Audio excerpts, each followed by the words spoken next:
Welcome to the AL.com film room. I'm Matt Scalisi here with Cole Cubelic, our Auburn football analyst. We're going to be breaking down Auburn's loss to Mississippi State from last weekend. And Cole, for this first installment of the series here, we're going to be looking at Auburn's defense going up against Mississippi State's offense. In particular, you know, a lot of things to talk about here, a lot of areas where they broke down, but in your mind, what was the place where this game was basically won and lost on this side of the ball? Well, as far as Auburn's defense is concerned, I think tackling was a big part of it, really and truly. They weren't able to get a lot of pressure with four. You saw early on Ellis Johnson made a commitment to bring extra defenders and try to apply pressure to Dak Prescott. The offensive line responded, and his playmakers, receivers around him responded. He even made some mistakes. Some Auburn defenders made some nice plays. At the end of the day, they were unable to get pressure on Prescott when they needed to, and those receivers made plays after the catch. So tackling really came into play. Okay, let's start with the first touchdown in the game. Mississippi State gets on the board pretty early here with a big play from Prescott to Darunya Wilson, his big wide receiver target. Yeah, the first thing that sticks out to you, Matt, 3rd and 11 right here, really an opportunity to get off the field, let your offense get back on the field. So Ellis Johnson going to dial up a little bit of a blitz, and we'll see inside. It's going to be a zone blitz. So you'll see a couple guys drop, and then extra defenders come in. There's some confusion over on the left side of the Mississippi State offensive line. You're able to get pressure, but this shows you just what kind of a player Dak Prescott is. Knows he's going to take a hit, knows he's going to take a hit kind of low on the body to the midsection, and really an unprotected area, but still able to deliver a pretty good football here to Darunya Wilson. You see, there comes the pressure, unable to pick it up, takes a shot, and then this is just effort after the catch. A big physical target, and Auburn defenders not wrapping up, not going to make a play. We'll see again. There comes the pressure, out of your screen, zone blitz. Really does a nice job of recognizing that blitz is coming, getting rid of the football, and allowing one of his big playmakers to go make a play. There you see contact. He knew it was coming, knew he was going to take it. Shows a lot of toughness to stay into the pocket. And here's what's frustrating. A shove there, and then you come down the field and try to go for the football. We'll see that a few times here today. Auburn players going for the football, going for the strip or the big hit against physical opponents, physical ball carriers. It's not going to get it done. Matt, here I think what you see pre-snap is this press coverage down here at the bottom.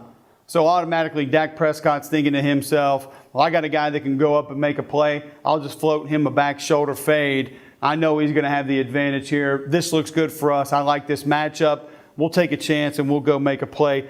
This leaves this football out a little bit much. Not a very accurate throw. And I think he doesn't really understand him and his receiver not so much on the same page. So a little bit of miscommunication here by the receiver and Dak Prescott. And then just really a good play, being in the right place at the right time by Jonathan Jones. Matt, it's such an advantage to have a big physical target like Darunya Wilson, just a kid who, if the coverage is there, if he has to go up and get a ball, if he needs to use his body to shield a defender from a ball, so easy to find him and allow him to really do his thing and go catch the pass. Right here, just kind of a deep square in, maybe even a deep slant, able to create space in between he and the defensive back, and a nice throw from Prescott, accurate throw. Once again, really the same route, and then you see the trouble to bring him down towards the end of the play. Auburn defenders going for that big hit, trying to knock him down. With a guy like that, you've got to wrap up and hope for help to come get that young man to the ground. Just an excellent target, a huge weapon for Dak Prescott in this Mississippi State offense. Second interception here from Jones, Matt, and you'll see a little play action from Dak Prescott. I feel like he eyeballs this route a little bit early because you're going to see a double move. So it's kind of a slant and go to the corner, and really eyeballs Wilson the entire time. I think that allows Jones to realize, don't bite on that initial move. Ball's going to be coming here a little bit later. And you'll see how Prescott really does stare the receiver down the entire time. Pretty good protection up front.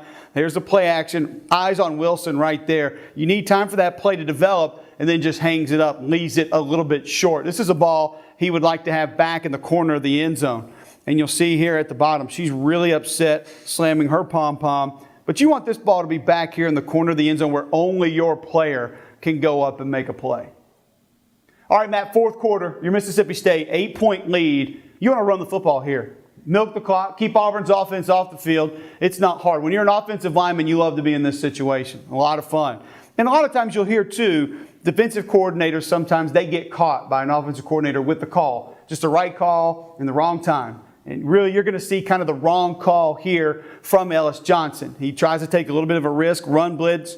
Justin Garrett going to blitz in the B gap. Guard for Mississippi State, Beckwith's going to come right off, go low on him, chop him, get him to the ground, and then Chris Frost has to come all the way across the line of scrimmage to attempt to make this play. Difficult to ask. There you see Garrett go down. Dylan Day, center, comes up and just gets enough of his body in front of Chris Frost where he's not able to take the proper angle and make the tackle. You'll see here again, Beckwith up second level, nice cut on Garrett, blitzing linebacker, Frost unable to take the proper angle. That results in a big play. And again, don't strip. I know you're giving up a few yards. You got to get this guy to the ground. Enough stripping, enough going for big hits, wrap guys up and get them to the ground. All right, Cole, we've taken a look at a few plays here. If you're Auburn, you're going into this break here, heading into the second half of the season. What do you talk to this defense about? How do you reevaluate what you're doing right now? I don't know if necessarily you need to reevaluate everything as far as scheme, maybe personnel a little bit. You still need to find that edge rusher. You need to find a guy in your front four that can apply pressure to the quarterback without you having to commit extra defenders to the box that's going to apply extra pressure. I thought Ellis Johnson really came after Dak Prescott early. Multiple blitzes, some blitzes we haven't seen yet. A lot of extra defenders to try and apply pressure to force mistakes on the part of Mississippi State. Can you find a guy? This is a perfect time with a bye week, 2 weeks to prepare for South Carolina. A South Carolina team not as good as we thought they were going to be. That maybe you insert a few different players at a few different positions and find out can they play that role for you the rest of the way. All right, well, join us later this week. We're going to take a look at Auburn's offense from this game on the Film Room.